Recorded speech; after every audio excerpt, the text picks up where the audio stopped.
The world's writers will walk through those gates, and if you hang around, you get a chance to talk to them.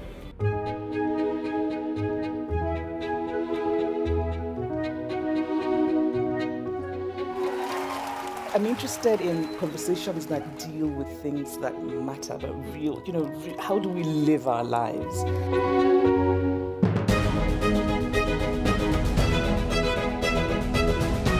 First of all, make climate change personal in your life. The second step is get angry and get active. And the third step, and believe it or not, I think this is the most important. We have to imagine this world that we want to hurry towards.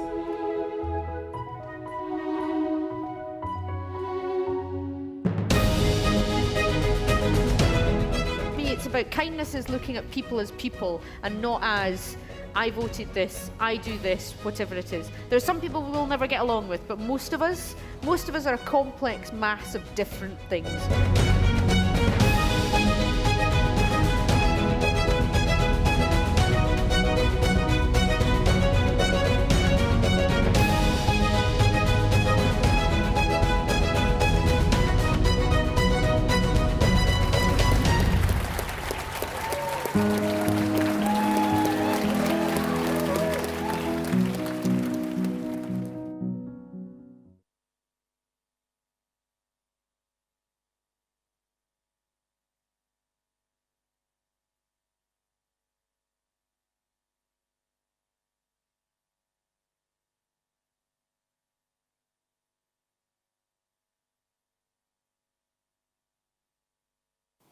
Hello, I'm Julia Donaldson. Some of you might know me from some of the books I've written, such as The Gruffalo or What the Ladybird Heard. Well, one of the things that I really love normally about coming to the Edinburgh International Book Festival is meeting children who love to read and bringing my stories to life for them on the stage. This year, of course, none of the authors or illustrators can do that. But I am delighted that this year's online book festival is available and free to so many children in so many different places. So I hope that anyone watching has a wonderful time and that it makes you want to read lots and lots of books.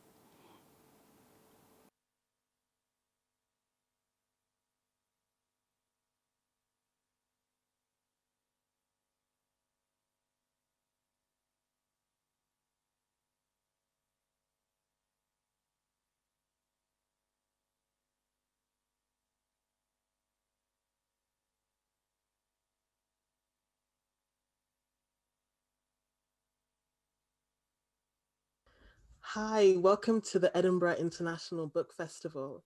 Today's panel will be on the wonders of time travel, as both of our panelists have written books that play with time and space. My name is Faridah, and I am the author of Ace of Spades, which is a YA thriller described as Get Out meets Gossip Girl, and it's out next year. Today I'm joined by Ben Miller and Patience Agbabi, as well as Ben's dog, which might have like appearance later, we'll see. And I'm gonna introduce Ben first. Ben is an actor, director, comedian, and author of books such as The Night I Met Father Christmas, The Day I Fell into a Fairy Tale, and The Boy Who Made the World Disappear. The Boy Who Made the World Disappear is about a boy named Harrison who tries his hardest to be good, but struggles greatly with controlling his anger. When he is gifted a black hole, he is able to finally put everything that makes him angry in it.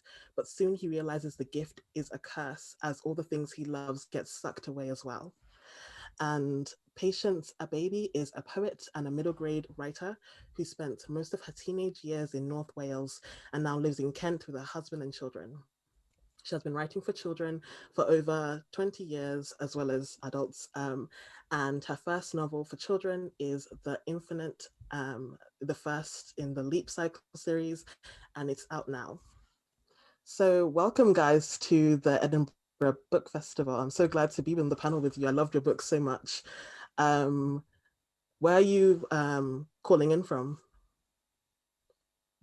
Patience, you go. Okay, I'm in Kent. I'm just by the River Thames, and the sun is shining. It's a glorious day. Very pleased to be here. It does look very sunny. It does. Suspiciously sunny on your feed there. Yes, I'm in Gloucestershire. I just got back actually yesterday from Morocco. I was in Morocco for the lockdown, so 4 months. That's my excuse why my dog won't leave me alone, and is currently, girl spreading all over my, all over my sofa. And I'm in London. I'm usually in Scotland, and I actually was in Amsterdam before this, but I had to fly back quickly to be with family. It's a really weird time right now, but we're here and we're talking about books, which you all love. And you can buy both of their books on the Edinburgh International Book Festival's independent online bookshop, which is shop.edbookfest.uk, co.uk. So I'm going to just jump straight into the questions, and we're going to have a short reading from both Patience and Ben. And so we're going to start with Patience, I think. Could you just tell us your inspiration for your book and give us a short reading from The Infinite? Okay, well, The Infinite is it's a time travel adventure story for middle grade, and it features 11-12-year-old Elle. She's a leapling, which in this book means that she has a very rare gift, and the gift is she can travel through time. So basically on her 12th birthday, she receives a strange message from the future because leaplings are disappearing. So she and her best friend, Big Ben, have to go on this school trip to 2048 to see what's happening. So would you like me to follow with the reading now? I think I'll share some of the book with you, if that's okay. Yes, would love to hear. Okay, so this section, Elle lives with her grandma, and this section kind of introduces grandma briefly, introduces Elle in more detail, and also her best friend Big Ben. And one thing you need to know is that as well as being a leapling who's able to leap through time, Elle is also autistic. When she comes through the flat door, even though she's out of breath from walking up the stairs, Grandma sings, Elle, bebe and belle, and looks at me with her what big eyes. Most people just call me Elle. My full name is Elle, bebe and belle et fille. I write it with accents, so people say it properly, but they still get it wrong. Ifie means time in Izon, which is a Nigerian language. Bebe and belle means mouth sweet, as in sweet talking. I like having time as one of my names, and I like sweet talking, except when I'm tongue-tied. And I love Elle because it's a palindrome like Hannah. It reads the same backwards and forwards. Before she died, Mum called me Elle after the fashion magazine. Grandma says Mum died before I was born, but that doesn't make sense, does it? Grandma says Mum was in a coma after the car crash, so it was like she was dead. Maybe that's what she means. After Mum died, my dad went back to Nigeria and married someone else. I don't miss my mum or dad because I don't remember them. Grandma's like a mum to me. She's very short for a grown-up. I was the same size as Grandma 2 years ago. People say, Elle, you're tall for your age, but they don't know my true age. I'm not 11 going on 50 like Mr. Branch says. I'm 2 going on 3. I bet you guess why. I'm a bisextile, a leaper, a leapling. I only celebrate my birthday every 4 years. This Saturday, I'll be 3 leap, and I'm going on a school trip to 2048. We'll be staying at the Time Squad Centre. Only 4 pupils from my class were chosen. They sent secret letters to our parents 6 weeks ago, and I had to read mine out to Grandma because she can't read or write, but still puts on her glasses like she can. I was so excited and scared, I almost went tongue-tied. My favourite line from the letter was, Elle has been chosen for this trip because she scored the highest for effort in past, present and future for the whole of 7th year. Leaplings are just like annuals, but a tiny percentage of us have the gift. I had to swear the oath of secrecy on my 2-leap birthday after Grandma discovered what made my body fizz.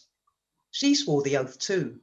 The room was round and dark with no windows, and whichever way I looked, there were people holding hands with each other. I didn't know which way to face.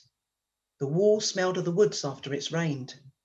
One voice said my gift was extraordinary. I love that extraordinary means very, very ordinary, but extraordinary means the opposite. Big Ben has worked out the gift is super rare. Only 0.6 recurring of leaplings have it. If you let him, Big Ben would say 0.66666666666666666 and keep going on to infinity. Big Ben's in the same class as me at school. He's autistic too. He has short, scruffy hair that's blonde and brown at the same time, though he's never had it streaked, a round face and extremely long legs. He corrects Mrs. Grayling in double maths on a Tuesday afternoon and she gets cross. His real name is Benedict Novak, which is Polish. Grandma likes his name because it means blessed, and her own name is Blessing Ifie. He's called Big Ben because of his height and obsession with timing things. Big Ben's favourite car is a Lamborghini Asterion, which goes from 0 to 60 in 3 seconds. But his ambition is to time its acceleration down to a nanosecond. That's a billionth of a second. His uncle's a second-hand car dealer. Last year, he told Big Ben he'd teach him to drive when he was tall enough. He didn't expect that Ben would grow 6 inches that year. Now, Big Ben can drive better than his uncle, even though he's exactly the same age as me, and it's illegal to drive a car until you're 17. Everyone thinks he's my boyfriend, but he's not. I hang out with him because he's clever and kind and times me when I'm running. He says I'm the best sprinter in athletics club because I'm faster than boys of my age. Once I was crying at school because Pete LMS kept repeating everything I said in a silly voice, so the teacher gave him detention. Big Ben gave me one of his socks straight off his foot. It was dark grey, at least a size 10, and smelled of cheese. I hid it in my bag because people might make more fun of me, but it made me feel much happier. Big Ben doesn't care what people think. He'd never give me perfume or flowers just because I'm a girl. He says, "Am I your boyfriend?" 100 times a day.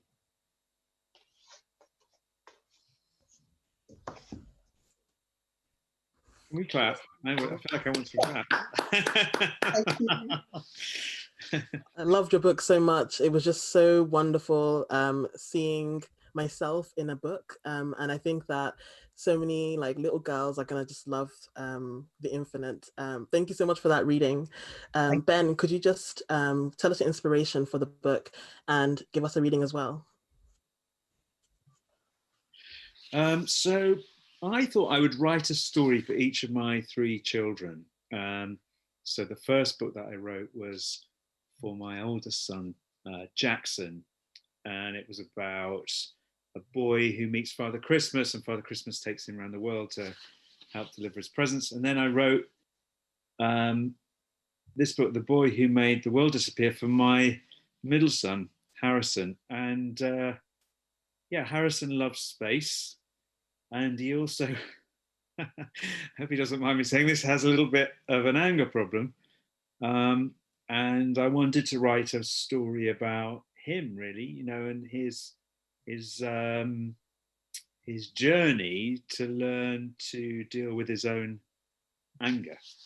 Anyway, so basically, at the start of the book, at the start of the story, Harrison goes to a friend's birthday party, and the school bully is there. He gets a bit anxious, and so he kicks off at the birthday party.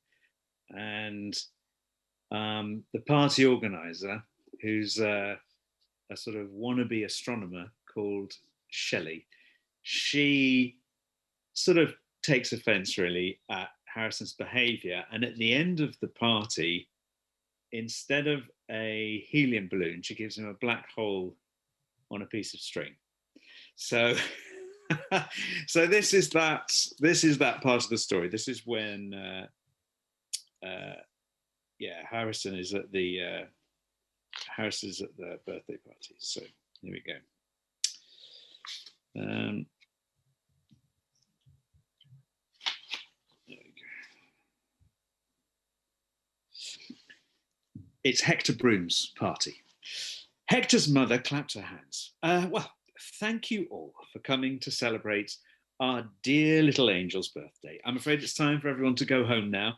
But I think we might have some very special balloons for everyone to take with them, and a party bag too. Shelley? Of course, said Shelley.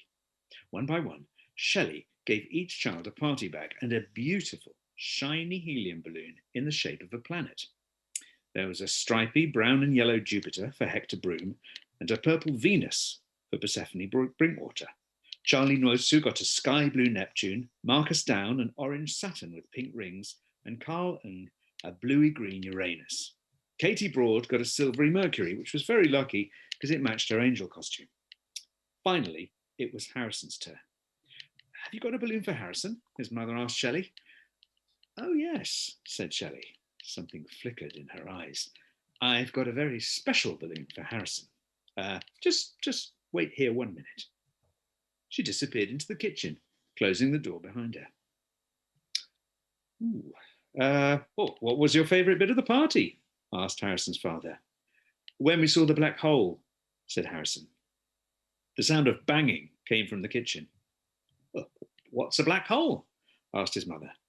It's a hole in the universe, said Harrison. They're very dangerous because if you fall inside one, you'll never get out. What do they look like? Like a hole, said Harrison, that's black. There was a whizzing sound from the kitchen, as if something was being put in a blender. Then, bang! The kitchen door blew clean off its hinges, sailed across the hall, slammed against the opposite wall, and clattered to the floor. There, framed in the doorway, was Shelley. Her spacesuit was covered in soot, and all her pink hair was on end. In her right hand was a piece of string, and floating at the end of it was a weird black circle. Are you okay? Asked Harrison's father. Here's your balloon, Harrison, said Shelley, tying the string to his wrist. Oh, very kind of you, said Harrison's mother. My pleasure, said Shelley. He really deserves it. Harrison reached out his hand, took hold of the string, and pulled the balloon towards him. It was pitch black, like a piece had been cut out of the universe. He blew at it to see if it bobbed backwards like a balloon should, but instead it loomed ever so slightly closer. I wouldn't do that if I were you, Shelley warned. In fact, best not to touch it. Harrison's father gave a quizzical look. In case it pops, said Shelley, with an innocent smile. Well, what do you say, Harrison? Asked his mother. Thank you, said Harrison politely. You're most welcome, Harrison, said Shelley, with a glint in her eye. You're most welcome, indeed. That's so scary. Children's entertainers. No, that was amazing. And I really loved your book. It was just so wonderful. And I actually read your author note at the back and saw that it was based on your son, Harrison. And I think that it was such a lovely exploration of like anger and why children are angry and how you shouldn't punish them, but like understand where the anger is coming from. I thought it was just a really wonderful look into that, and also a fun adventure. I love when they went to Santiago. Yeah, that was funny. I know there's a bit in the story where at the end, basically, Harrison figures out that, and this is where there's a time travel element to my story as well, because basically it turns out if you jump into a spinning black hole, you can travel. It becomes one end of a wormhole. You can travel back in time, which is actual. Which, funnily enough, is actual. Actual physics in the sense that it's theoretical physics, Harrison realizes to get his parents out of the black hole, he's got to go to find Shelley. Shelley's an astronomer and is at the very large telescope in Chile. Yeah, so he has to fake his way onto a transatlantic flight, slightly implausibly. I think he sits on his brother's shoulders and they put a big overcoat on.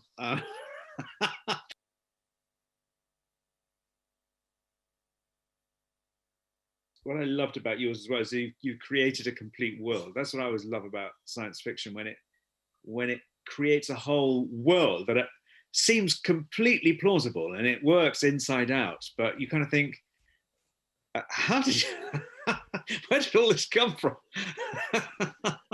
It's great, you know. It's interesting. It didn't actually start off as a world. It just started with this idea of wanting to show the voice of an autistic girl. I just felt there weren't enough of them in literature, really, especially not black ones into athletics. And let's face it, it's so obvious. I'm into athletics too, so that's another theme. But the whole idea of the leaping was linked to athletics, and I suddenly thought, actually, maybe she's into dates, and maybe she's into leap years, and just springing off that word leap. And I sort of kind of snowballed a kind of world around that, really. But in many ways, the world is it is our world, but it's like, what if a few people could leap through time? And then you start thinking, actually, of course, it would change the world. So that's where the world building came in. I was actually going to ask you guys if you believe time travel will ever be possible, and why.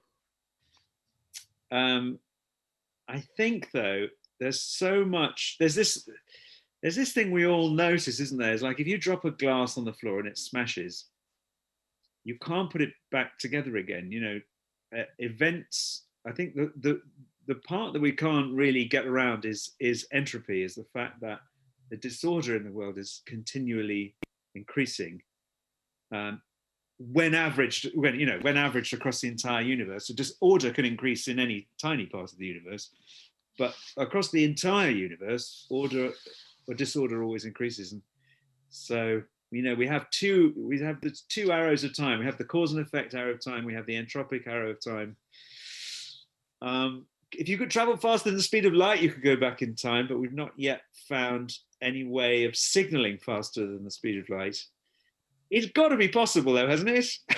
I suppose there's different kinds, aren't there? Because there's the sort of going back in the past and changing the timeline, you know, actually changing the course of history. And then there's the going back and actually being really careful you don't tread on an ant and change the outcome of World War II. So there's different sort of subsections of time travel, which are just fascinating. Honestly, I wish I could clone myself, because I would spend my whole time reading time travel narratives. Yeah.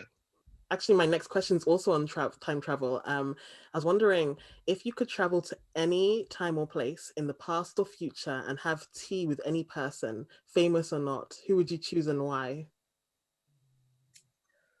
Oh, have tea. Yeah. Well, I mean, it's kind of, this morning I was on Twitter, and someone had again posted an amazing video of Bob Beeman's incredible 1968 long jump, and which was a world record for a very long time afterwards. And because I'm such an athletics head, and I'm actually having severe withdrawal symptoms that the Olympics isn't happening this year in a leap year, it would have to be Bob Beeman. I would love to sort of go back and have tea with him, maybe about half an hour after he'd done his amazing jump, because he actually completely freaked straight afterwards because he couldn't believe what he'd done, because it was such an incredible leap, 8 meters 90. It was so much further than anyone had jumped before. So I'd like to kind of say, oh, hey, Bob, let's just have a maybe not a cup of tea, maybe something more calming after that. And I'm a real 60s aficionado, so the thought of going back to 1968 would just be so exciting. So that's where I'd go. So it'd be Mexico City, then it'd be high altitude as well, which would be interesting. 1968, and it would be the wonderful Bob Beeman. Do look him up, because he really is, and was and still is a star. Where would you go, Ben? And well, you know, I'd have to be. I so want to meet Albert Einstein. I mean, because I studied physics. You know, I did physics. I thought I was going to be a scientist at one point, and it's hard to express just how brilliant Albert Einstein was, really. I mean, I suppose the best example you can give is that the two best theories that we have at the moment, one is, you know, quantum mechanics, and the other general relativity, were both started, the foundations for both of them were laid by Albert Einstein. I mean, he's just absolutely extraordinary. Every area of physics that you work in, there's the groundbreaking discoveries belong to him. And general relativity especially is just the most mind-bending theory. It's unlike anything else. You know, quantum mechanics is a sort of mechanical description of what particles do. You know, Albert Einstein said with general relativity, what you think is a force isn't a force at all. It's a weird warping of space-time. You know, he said there's no such thing as gravity. You just think that gravity exists because mass distorts space-time. It's like, I mean, that's like beyond, I mean, it's still beyond any idea that you could come up with. The idea that what you think is a force, you know, somebody pushes you in the street and somebody tells you, no, you didn't get pushed. You just fell down a hole in space-time. What? That's so funny. And those are really good answers. I've always wanted to meet Einstein for sure. Because I don't know, he's just one of those geniuses that everybody talks about, and I would love to just know how people come up with that type of thing. I'm very bad at physics, so I just think people that are good at physics are like, I don't know, secretly wizards. So yeah. I think he was a wizard, yeah. I think so for sure. There's a theory, I think I saw it on a show or something, that like the big like kind of prodigies and like people in history are actually like wizards, and like, you know, they don't actually die. They're like 100 and something years old now and just hiding away on a private island. That's another novel. Yeah, it's a good idea. That's a really good idea. And we're coming to a close with today's panel. It's been so nice to speak to both of you about your amazing books. And yeah, I just wanted to know what you're working on next, and just any final words you have for everybody watching. Well, I'm working on my second novel in the Leap series, which will hopefully be out in 2021. And in that we'll meet Elle yet again, Elle and Big Ben. And but this time the adventure will take them to the past, to the 18th century for some of the narrative. So I've literally just finished a draft and sent it off to my editor. So we're now at that stage where, you know, we're toing and froing with the book, you know, hopefully perfecting it. Very exciting process again. So that's what I'm working on. And my message to everyone out there is just really, you know, read books, you know, buy books, support books, especially, you know, we're just coming out of lockdown now, but certainly taught me how precious books are, even more precious than I thought they were before, if that were possible. But just that ability for books, you can be, you know, in one room, you know, not leave a room, and yet go into so many different worlds and so many different minds and so many different ideas. So it's just a reminder to enjoy reading. Thanks, Patience. Yeah, I'm writing a story called The Day I Fell Into a Fairy Tale. It's a story for my daughter, Lana, where it's set in the future where, because Lana's 5 at the moment, she's, I think, 9 in the story. And Harrison, her brother, they've been such close friends for so many years, and they've always played together. And Harrison's got this sort of terrific, has always made up these terrific games that she's always joined in with. And Harrison's now growing older. He's getting more serious. He doesn't want to play anymore. She feels lonely. She goes to her local supermarket, which has sort of sprung up overnight on the edge of town. And she discovers a portal in the supermarket that leads to her favorite fairy tales. I think the thing about the supermarket is it's called Grimm's, and it's a sort of discount German supermarket, a bit like sort of Aldi or Lidl kind of thing.